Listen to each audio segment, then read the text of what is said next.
Uh, so before there was no one to guide me through the process. Okay, I was just doing questions back to back. I would have done the same thing had I taken the eGMAT course without the last mile program. Right. Okay, had there been no mentor for me, I would have done the. I know I would have done the same thing. I would have just okay gone back to back. I would have done only just the questions and all, not focusing on where I'm doing wrong, why I'm doing wrong.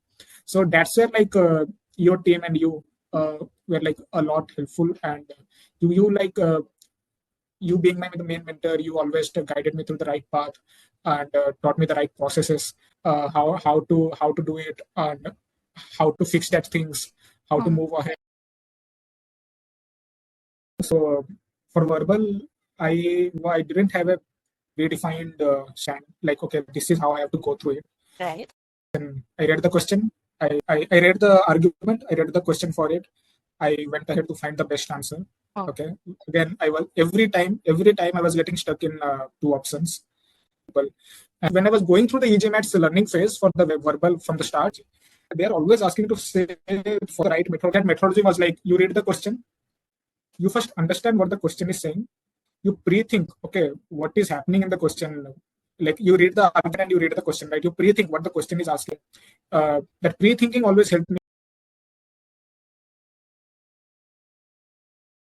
Hello, everyone. A very good morning, good afternoon, and good evening, and thank you for joining in. Today, we have with us Vivek, who scored a 675 95 percentile on his recent GMAT attempt. So welcome, Vivek, and thank you for joining in. Yeah, thanks, Alan. So Vivek, before we move forward and deep dive into your journey, why don't you give us a little bit insights on how you started the journey in the first place and what made you take that decision that you want to take GMAT at this point?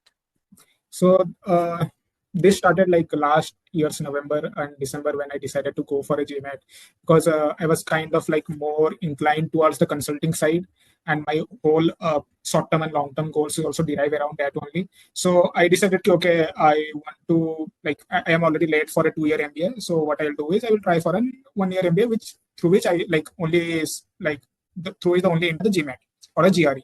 So upon a thorough research on both the exams to both the GRE and GMAT, I decided to go with the GMAT itself, and I started doing my studies and all, started gathering resources, everything, and I did some research and let's go with it and let's start the whole process and everything. And after that, I did some studies. I was taking a different coaching from a different tutorial, and I was taking their coaching same for both that was also a self-study. And to let you know, in the eGMAT also I was enrolled in an LMP program, and it was a self-study, LMP plus self-study kind of thing. So in the previous thing, it was I was since my childhood, I'm basically strong in my quants, and has always been my weakest section. So again, when I started that coach, started my first coaching, I was again, okay, quants is going all okay for me. Verbal is a bit of a gray area, and DI is again, I'm getting stuck in the verbal questions and all. And I was seeing very new questions and everything. So after a few months of study, I thought, okay, let me first try giving an exam. I think I gave a few 4 or 5 mocks and all from different websites, and I gave an exam, and I scored a 645, out of which my Q was 88, V was 78, and DI was 77. Okay, so that gave me a 645, and obviously I was not satisfied with that, because I wanted to improve, and my target is the top Indian MBA colleges, ESP and ABC. So for that, though I was in the median range for it, but I obviously needed 30 points more, considering the general engineering mail thing and all. So I talked with a few friends, I went through a few YouTube videos, went through Reddit and all, and I saw your course, the eGMAT. I scheduled a call for consulting, okay, how you guys can help me. Then I think it was Amrut who reached out to me from eGMAT, saying, okay, this has been your score, and we can obviously guide you through your verbal. We can assign you a mentor and help you improve your scores within your I was aiming for a 2 months timeline. So he said that, okay, within 2 months we'll obviously try, and that's more than enough to your score by 20 or 30 points. And then I went ahead with the eGMAT's LMP program, last mile program, and where you were assigned my mentor. Again, I'm very grateful to you. And so that I started the course, and it was like very helpful to me. We first started with the verbal section. We first started with the verbal sections, and that was my weak area. So yeah, the verbal section, I went through all the videos and all. Like you suggested me to go through these. We did some quizzes. You found out my weak areas. You told me to focus on those weak areas. You told me to go with the right methodology, which is very important. Because initially I was not doing this. I was just reading the question. I was trying to find the best answer. But right now I had a method with me. Okay, this is the conclusion. I have to strengthen the weekend as I'm assuming what is missing. So I was following the methodology, and I was I was literally seeing my improvement in the verbal section. I was quite happy with it as well. Right. And then we started with the cementing quizzes. So what I'll say is the verbal, yeah, it were tough in your platform. It is like the verbals are very tough. The cementing quizzes, I think in the Scholaranium as well, it is quite tough, and that's what helped me in the main exam. Okay, I was literally prepared for it, and what the long paragraphs, the long passages, to finish it in the right time and also with the right accuracy. So we first got my accuracy right, and then we moved to the timing section through the quizzes. Right. And yeah, that's what helped me in verbal. And then we moved to the quants, where again quants is always a good area for me. Then again, the DI course was also very helpful in my coaching. That there was not a lot of content for DI, but here it was a vast amount of content, starting from the basics to all till advanced, like several type of graphs, several type of tables, all type of DS, quants questions, DS verbal questions, two-part analysis, lengthy two-part analysis, everything it was there. And yeah, that also kind of prepared me with all what I had to need in my arsenal. And after giving a few Sigma X marks, I went ahead with scheduling my exam, and I got my target score, which is 675. Right. Yeah, though we discussed I could have got a 10 to 20 point more had I made some progress here. Yes. But again, yeah, I am all okay with it, and I'll now move to the next stage. And in my 675, my sectional break was Q86, V84, which was a very good improvement for me, and my DI was 80. Right. Though it may seem like my DI didn't much, but it was more than. Even after making so many mistakes, I got a DI 80 minutes. I was facing a very challenging questions. Right? Challenging questions, right? I was getting very challenging questions after finishing my quants and all. So that's my overall journey from last year's November to this year's August. Right. Right. Now, if we have to deep dive and break up into the sections, Vivek, in CR, you mentioned that, your processes changed drastically and you saw a lot of change there. You started following a particular strategy. So if you have to give an example, let's take an example of CR. How would you previously solve a question? And what method did you develop along the way while doing the course? Because your improvement is very drastic. Right. As well. Yes, because you had to start from the foundation stage. Verbal is something that we picked up from this, where you literally sat, learned the concepts, the processes. So why don't you, elaborate a bit on what was your journey like, how things changed for you? Okay, so initially, when I started my prep, in the early month of this year, So for verbal, I didn't have a redefined stand. Okay, this is how I have to go through it. Right. Okay, this is the question. I read the question. I read the argument. I read the question for it. I went ahead to find the best answer. Okay. Again, I was every time I was getting stuck in two options. Okay, there was and out of those options, I was this is something that I see. Okay, this is something more likely to happen, and then I was marking that. Right. And obviously going as an error that incorrect. So, and I don't know why I followed the same process. I thought, okay, this is how everyone is supposed to go through verbal, and okay, I'm also doing that. Then I gave the exam. I did it. My verbal was very bad, and I thought, okay, let me find some good coaching for verbal. And where I went through this eGMAT, and eGMAT, I went through when I was going through the eGMAT's learning phase for the verbal from the start. I noticed something different, that they're your team is mainly focusing, is always in each and every video, each and every answer, they're always asking to follow the right methodology. And they're always asking to follow the right methodology, and I think there must be something behind it. And so that methodology was you read the question, you first understand what the question is saying, you pre-think, okay, what is happening, and you read the argument and you read the question, right? You pre-think what the question is asking, whether it's asking for an assumption, whether it's asking for a strength and weaken, or it is asking you to infer something or evaluate something. that pre-thinking always helped me, like, okay, what, in which area I need to focus on, whether the question is asking me to focus on the plan, whether the question is asking me to focus on the goal, Right. or whether it is asking me to like focus on what the author's conclusion is, or even if there is an author's conclusion and a third party conclusion, and if the question is asking me to focus on the third party conclusion only, then okay, I need to get that part only. I need to focus on that, and I need to pre-think around it itself. So yeah, that helped me a lot, and once I did that, I could eliminate the answer choices in the blink. Okay, I could eliminate the answer choices. It was very like black and white for me. Initially, the answer choices were like gray for me. Okay, now after following the process, were like black and white. Okay, this. I see this keyword, eliminate straightforward. Okay, I see this. Okay, this is not relevant to the passage, straightforward. This is out of scope. Remove it. Right.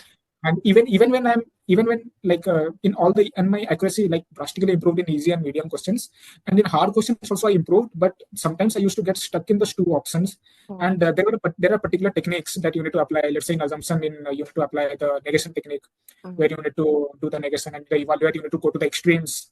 Okay, you need to go to the yes or no scenario. I used that, and that also helped me to like solve those questions. Whenever I was getting stuck, that helped me out there. Right. And for this was for the CR. Then for the passages, like for the passages, initially I tend to reread the passages a lot, and that's because I was to understand the passages. And this time I was like, okay, whenever I'm reading the passages, okay, what the author is trying to tell me, I always read it like an author, like, okay, I am the author. I'm trying to tell the passage to someone else. How I will convince him, what I should tell him, so that he will understand the passage very nicely. Right. And every time I did that, like it didn't come like at the start itself, it didn't come to me. I had to go through a bit of practice. Okay, and that the your quizzes, the number of practice questions that were there. What I liked it, we didn't straight jump to RC, or we didn't straight jump to CR. We started with the master comprehension course. So that master comprehension part is where I think it did a 50% job for me. I was able to understand everything, and that's how we went. Once I understood the passage and all, again the questions are very straightforward. You can always eliminate the answer choice if you have understand the passages very well. Right. And yeah, that helped me out a bit. Yes. And I think the improvement has been quite evident from your report and, your score as well. Talking about quants, Vivek, see, quant has always been, like you said, your comfortable zone. That is something that you were relatively stronger at. I know that last time you had a Q88, this time it has dropped by 2 points, right? A Q86, but it's still a competitive score, right? Now, talking about quants, what would you think are the key skills for someone to actually be at a top quant?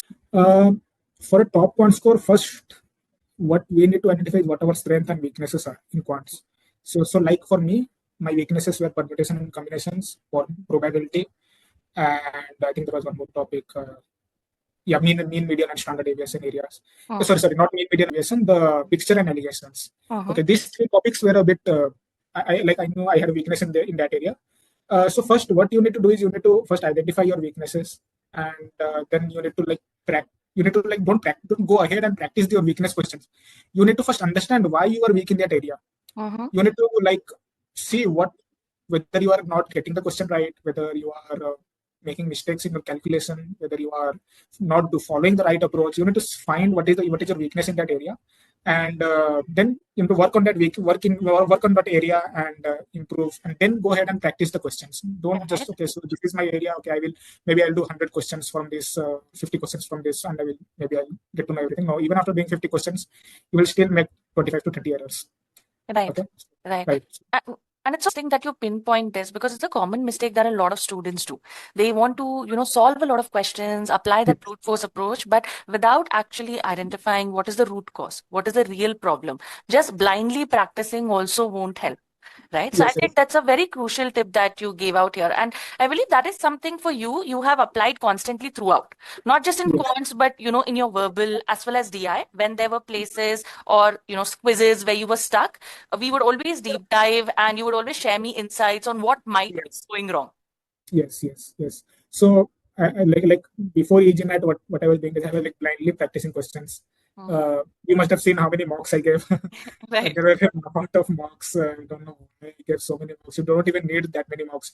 If you prepare well, the 5 sigma mocks are more than enough, and 2 from MBA.com, that is more than enough for all your prep. Okay, You don't need more than 10, 15. I literally gave, before eGMAT, I want to tell, I don't, like, you guys will laugh, like, I gave 18 to 20 mocks. So yeah, that you don't need. You don't need it. Blindly practicing will not help. And this is not any other exam. This is GMAT. Right. Like, it has a different approach to it. This is not like all other exams. So you have to follow that approach. You need to be strategic.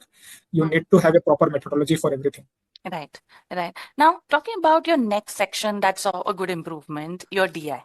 Okay. I know that, when we talk about your DI at this point, maybe on the actual test, things could have been slightly better, but still knowing that you could manage a 83 percentile given those questions that you received, I think you've done a really good job, right? So you still managed it through. So what were the biggest challenges that you saw in DI while, doing the course or learning the concepts, and how did you go about overcoming them? Okay. So, one thing is, before I started with the eGMAT, I was not aware that, PI has so many variety of questions. Okay. So graph, only I was like, graph, there must be some only one or two type of graphs. But after the course, I saw there are a lot of varieties in graphs and tables as well. And the main thing is, I was like, the DI, it was always a bit time taking for me.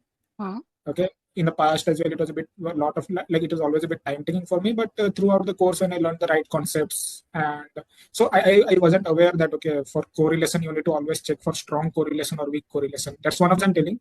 Okay. Yeah. And see, if you don't know this minute concepts, then if the questions come in exam, you will always see, whether it's strong, whether there is a correlation, or whether there is no correlation. So, and that's where it will take time. You will either take some more time to evaluate the whole question, or you will blindly mark the answer and move ahead. That's the only two options if you don't understand the questions right. So that's what the course helped me, to understand the very minute fundamentals and apply it in the questions. And that's how I think mainly my DI improved, because I had improved my verbal, and obviously that improvement in verbal helped me in my DI as well, because I was able to get the DI verbal questions also right. And again, all you need to understand is the right concepts and right methodology, and that will help you out. Right. Right. So Vivek, in your final stage for your second attempt, while you did take the SigmaX mocks, you had a lot of sectionals also incorporated in the final days for each of the sections, like for verbal, quants, and DI as you moved forward. So how crucial are these sectionals? Because how you place it in eGMAT is that you're done with your verbal course, such as the stage 1, stage 2, then you move to the stage 3 sectionals. So this logical sequencing of building your ability, how did that translate in your journey? So stage one is always foundation. It always helps me build a foundation, all the minute basic concept, and then stage 2 is where the actual questions come in, actual learning. We have to learn here, inference, evaluate. I'm taking an example for verbal. So for verbal only, for stage 1, it was you need to, whether you have understood the passage, whether you have graphs, what is there, what others are saying, what author is saying. Then stage 2 is where you apply that concept you learned from stage 1 into your stage 2. Okay, and understand how the inference assumption evaluates, and then we can boldface, FIV, flaw, paradox, miscellaneous, all those things, how they work out. Okay. Once you have understood those whole process from the stage 2, now you need to check how much you have understood and how much improvement.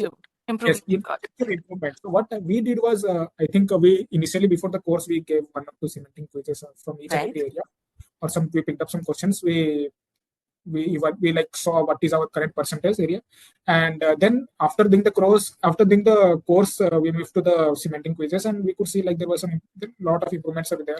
And even after those cementing those quizzes is they were tough quizzes. Okay, they were tough questions. I am not saying they were easy questions or not, and you need tough questions to give you that confidence. You have to prepare, give you that confidence. Okay, so that tough questions helped me to understand the concepts very well, apply the concepts in the right manner, and also to improve my timing.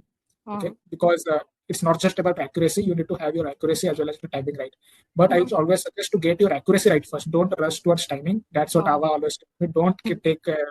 Don't look at the timing first. You take care of accuracy. With accuracy, your time will always come. It will always go by hand. So that's how the cementing quizzes like help me, like they help me apply those concepts, the learnings that I've learned into the right questions. Whenever I was doing an error, I was always going through the solution. Those solutions were also quite nice and helpful, very detailed solution. I was trying to evaluate, I was like trying to evaluate each and every aspect. Okay, why I rejected this choice, why I missed out this choice. I Right. was filling the error logs and everything, and keeping a track of it or where I was making mistakes. And then we went through, like you also went through my quizzes and all, because you pinpoint out my like areas where I was making mistake. Like, okay, your like inferences haven't improved much, so let's refocus on that area. Watch a Right. few more videos. Watch a few more videos and all. So yeah, that's how I think it was. It is not like a straightforward process. It's like a feedback loop. Yeah. You make some mistakes. You go back, fix that, come back, give that error. You see if you have done it properly or not. If you have done it, move ahead. If not, then again go back, try to Right. fix it. Right. Now, moving from cementing to sectionals, was that a stepping stone for you? Did that help you prepare for the sectionals better? Yes. So yes, the cementing to sections. Yeah, that was like obviously that helped me a lot. In cementing, the questions were like very. I can say it was very nicely framed and very like it was. GMAT. Yeah, very GMAT like questions. Even like hard GMAT like questions, not Yes. easy. And Right. like, in my practice, I always got medium or hard level questions, and even the sectionals. That's how it helped me in sectionals, because it helped me like okay, I've already practiced these all questions and all through my concepts.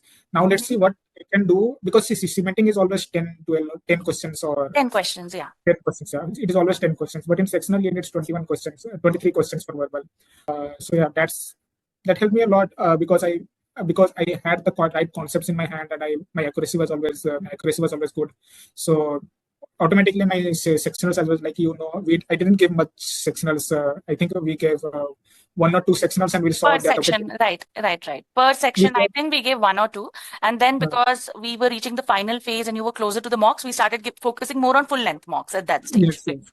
So, and we saw like there were improvements as well. So okay, we Right. had our goal, and we went ahead with full length Yes. and other areas. Right. Right. See. Right. Now, talking about the last mile push program, because yes, from the beginning, I was working with you and we were working together, but you come from a place where you have prepped before as well, right? So when you compare that kind of prep to the last mile push program or the support that you received here, how valuable was that, or how much did that contribute to your prep or your journey? No, that had a great impact in my prep. So before, there was no one to guide me through the process. Okay, I was just doing questions back to back. Mm-hmm. I would have done the same thing had I taken the eGMAT course without the last mile program. Right. Okay, had there been no mentor for me, I would have done I know I would have done the same thing. I would have just okay, gone back to back. I would have done only just the questions and all, not focusing on where I'm doing wrong, why I'm doing wrong. So that's where like your team and you were like a lot helpful, and you like you being the main mentor, you always guided me through the right path, and taught me the right processes, how to do it, and how to fix that things, how to move ahead, and how to, like when I'm making mistakes, how to go back again and check it why I'm making mistakes. You always give me reference videos to see how others are doing, and maybe try and learn from it, and what is the right approach for it. So yeah, that's I couldn't have done that without a mentor.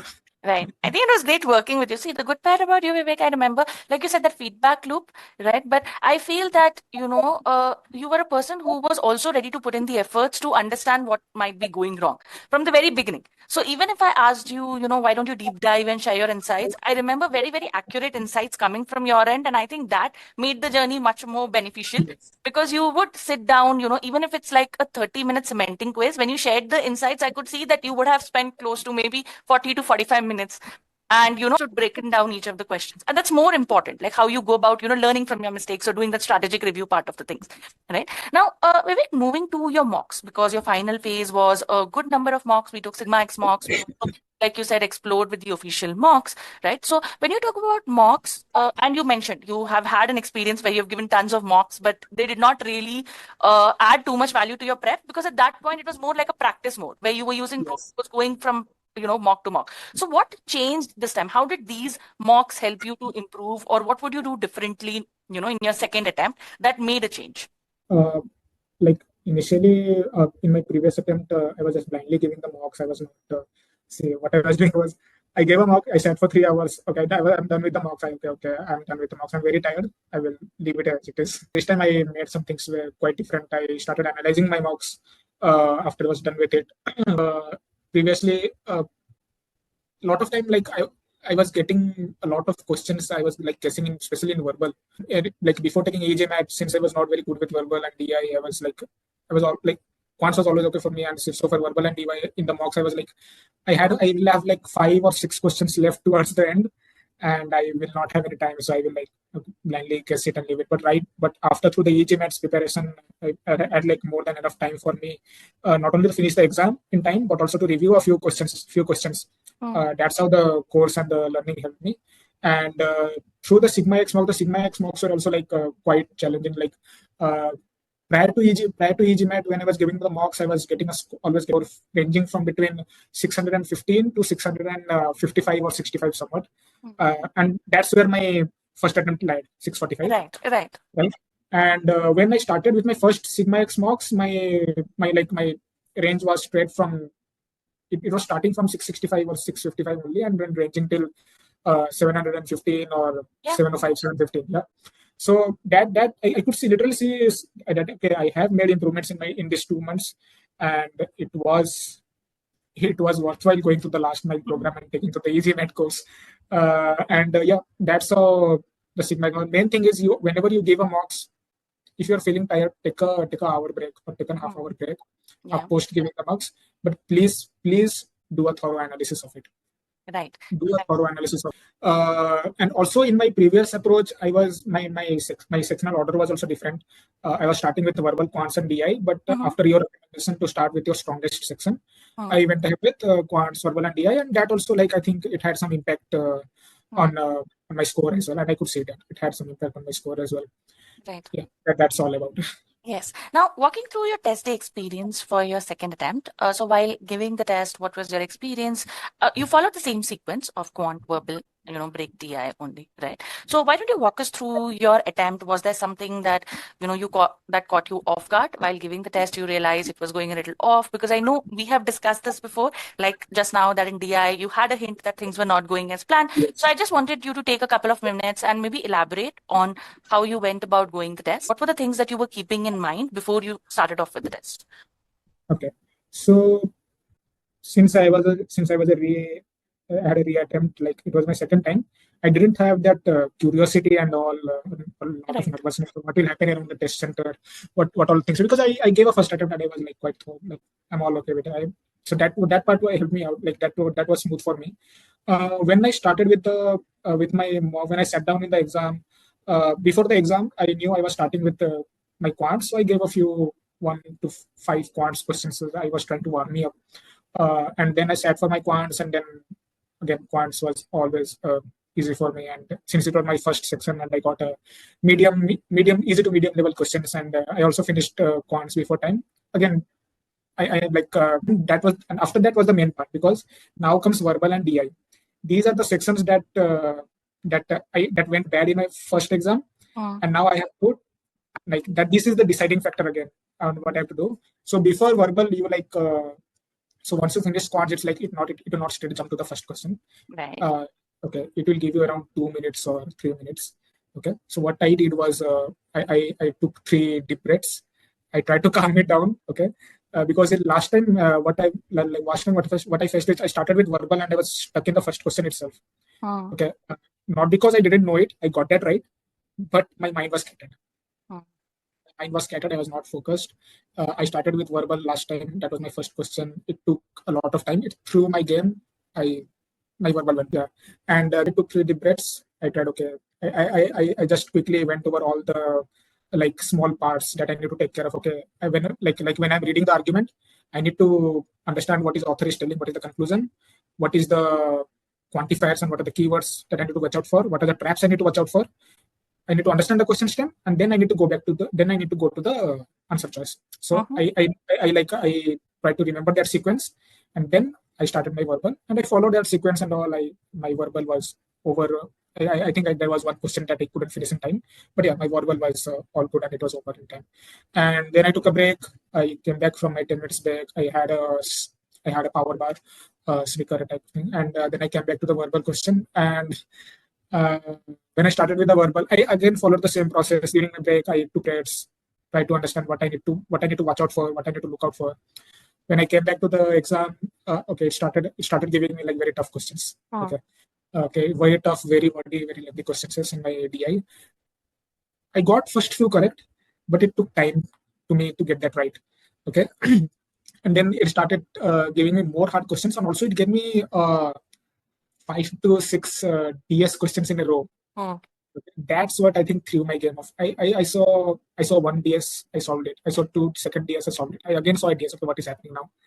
Okay, so am I doing things the right way? Am I not doing like, am I missing something?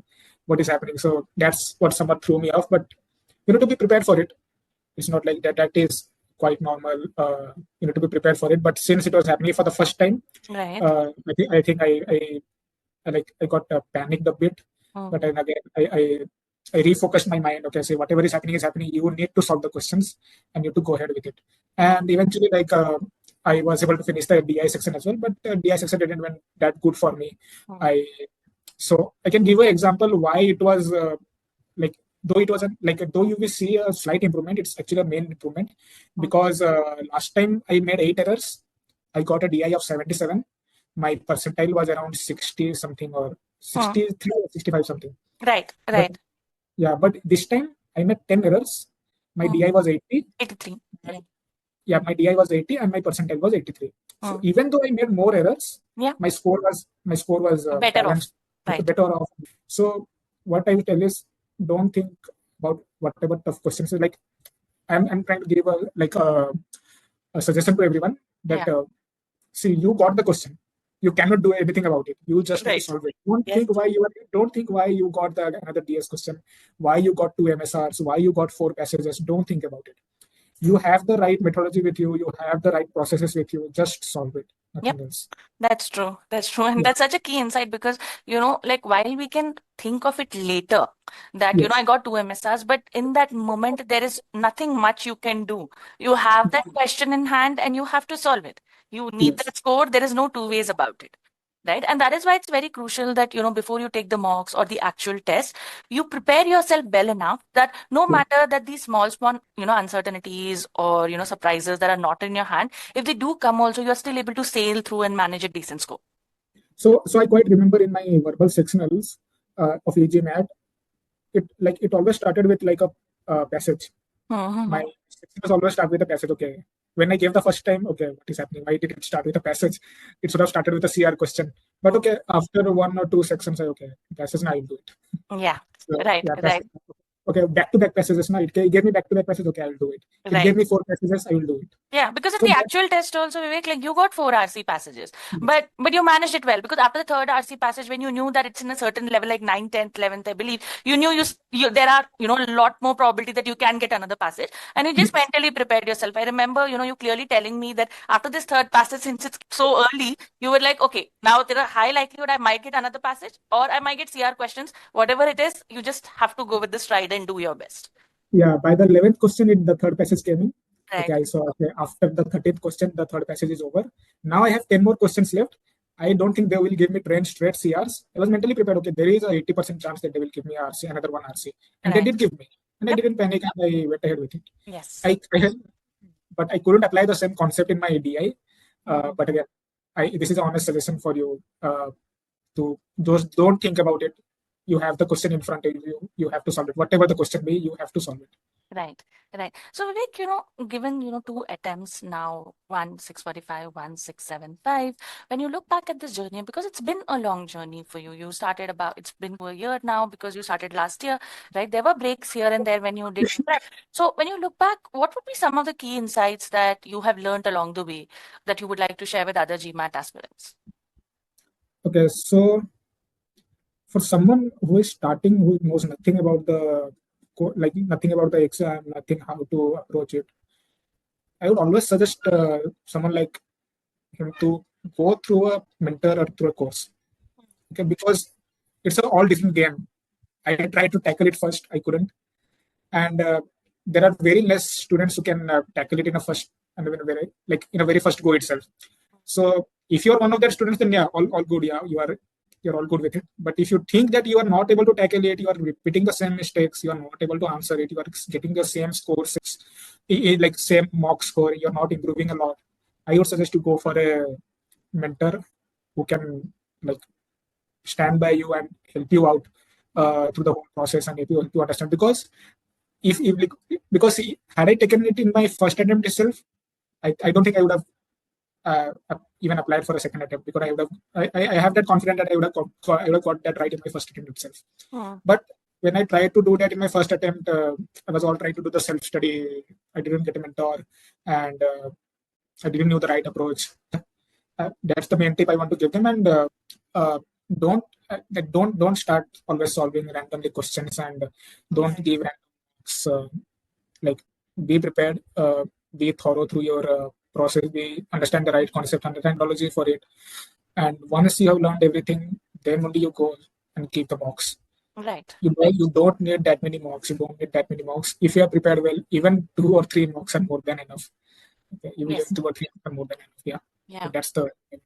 Right. I think very well summarized, Vivek, because I think when you're, preparing for an exam like GMAT, it's very crucial that you strategize things. Yes. Because, especially if you're working on a timeline, you want to make the most use of it. So, strategically planning, be it your sectionals, your mocks, as well as making sure before you enter that phase, you are completely sorted with your foundation. That's a very, very crucial tip out there. Right. So on that note, Vivek, I think I would like to thank you for taking out this time and sharing your story, your journey with us, and giving those very, very important tips. I'm sure there'll be a lot of students there starting at a similar ability like yours, feeling that plateaued of 645, 655, how to break it through.